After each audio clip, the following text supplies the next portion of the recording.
Hello everyone. So what I've done is I have deleted the old EMP and DPT tables. I've dropped them both and I've created them newly.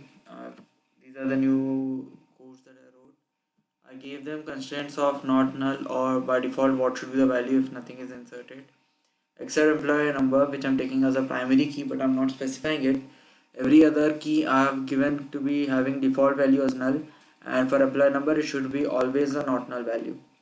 Then again in table department I have kept a department number which is decimal for varchar and location.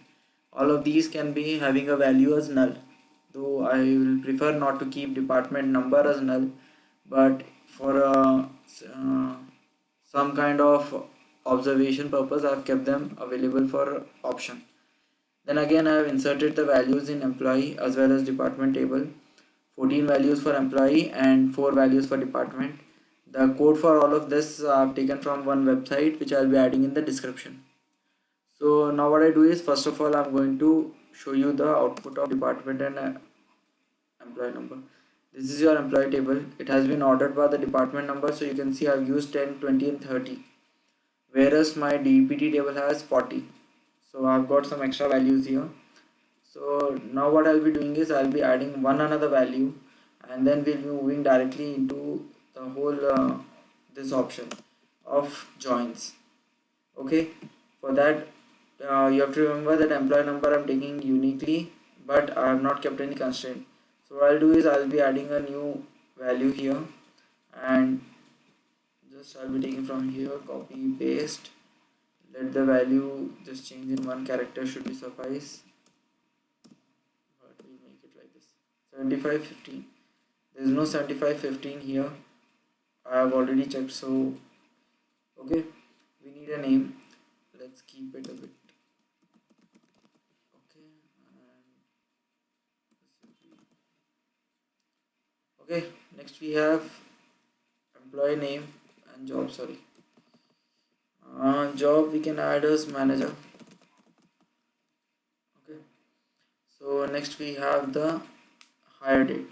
Hire date, before that manager ID. Now if I am a manager, so my manager ID should, okay, that will become actually a bit tough. So what I'll do is I'm gonna leave it at clerk with the same manager ID as Miller. Next, this date cannot be added directly because my uh, sys date is going to use mmddyy format, and I'm not using that. So what I'll do is, before my date I'll add a function to underscore date. This function is used when you have to change a date from one format to another and store it. Okay, followed by, within single quotes, I'll add the format I'm using. Now I'm using yy hyphenated with dd. Okay, now this date I will be joined. Then you have the salary. I'll be increasing my salary. Everyone likes to have a little more salary, right? And my commission is null, and my department number is 10. Remember, because I've not changed the manager ID, I will not be changing the department number. Okay, so to avoid that, let's do one thing. Let's keep 7839. Okay, I'm gonna keep it as manager. Okay, and this will be at 7839. Okay, and I'll add it as 50, a value that doesn't exist in our department table. Okay, so let's just insert it. It has been inserted. Okay, we can check the both values right now what it is. What I'm targeting is both rows should have at least one column which does not have any corresponding row there. So here you have a 40 where you do not share a 40 over here, and then you have a 50 here which is not shared over here. Okay, so what we are doing in join is basically we are adding the two different tables to get a result.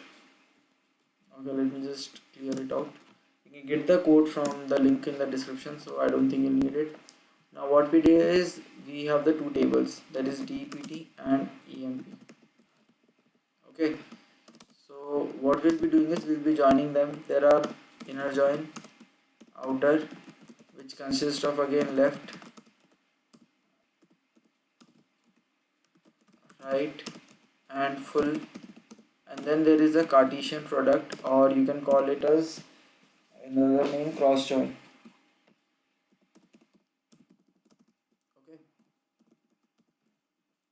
so these are the different types of joins that we see every day.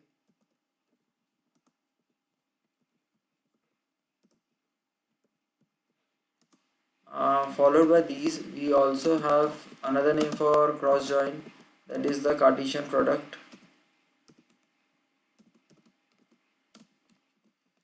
Cartesian product.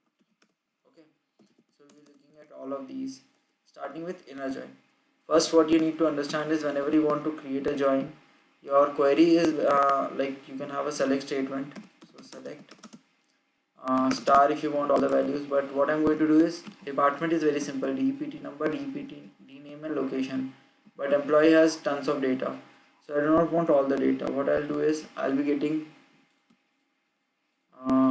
yeah, again, if you want star, it is very simple, a star. If you want specific column, it's better to write the names. If the two tables have even one column with the same name and you want it, it's better to write it with like emp dot and then followed by the name what you want. Okay, this way there's no confusion with what exactly are you trying to retrieve. So emp dot ename. Okay, we will need the job, manager and department number. emp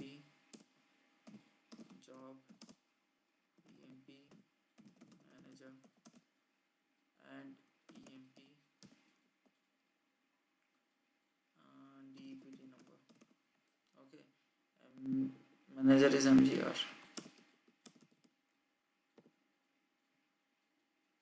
Okay, we'll also need the department number and other data from this table, so we'll be writing as dept dot dpt number. Okay, dpt dot and dpt dot location. Fine, we need all of these from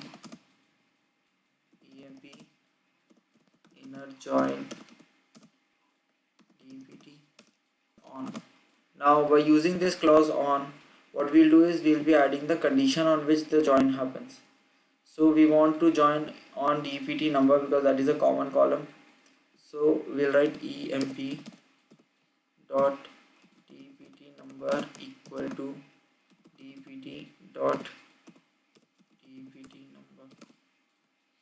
Okay, you can give any condition as long as you can give a valid condition over here. If it is by equal condition, it is called as equijoin. And let's see the output. Okay, so this is your output. Here when you have inner join, basically what it does is gives you all the output with the same result. These values will be provided here. The difference between every type of join is the way they add the two tables.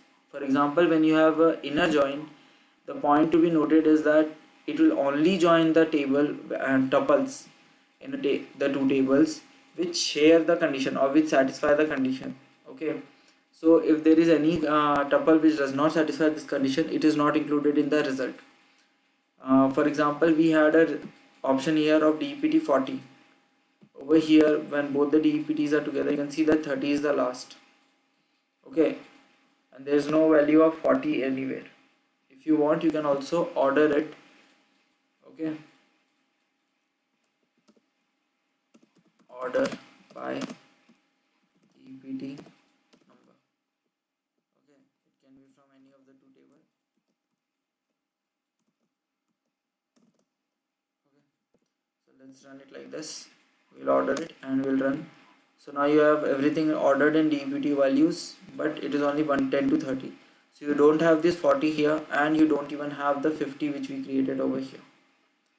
So this is your inner join, and in the next video I'll be discussing both outer joins, all the three types, and the cross join. Thank you.